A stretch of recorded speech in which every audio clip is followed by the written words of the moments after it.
Hello guys, welcome back to iOS Computing Solutions. Today I'm going to show you guys how to use emoji in Windows 10. So let's get started. So you press and hold the Windows key, then press the colon key on the keyboard. Then the emoji panel will appear like this. Press and hold the Windows key and the colon key on the keyboard. Then to appear like this. You can also use on-screen keyboard. I already have the on-screen keyboard here. Maybe when you click on your search, you won't find it over there. So you search it on screen keyboard, then it will come like this.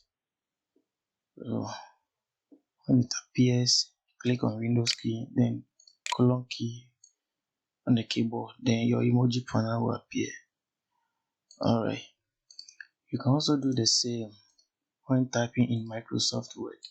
So let's say you have opened your Microsoft Word, you press and hold the Windows key and press the colon key, then to appear like this. Here you can choose any type of emoji you want.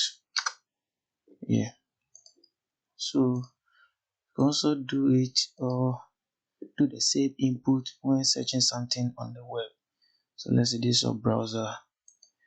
You can put emoji in the search bar, press and hold Windows key, then the colon key on the keyboard. Here also you can put any type of emoji you want. So this is all for now. Thank you guys for watching. Please don't forget to subscribe and click on the notification bell for new video. See you in the next video. Bye bye.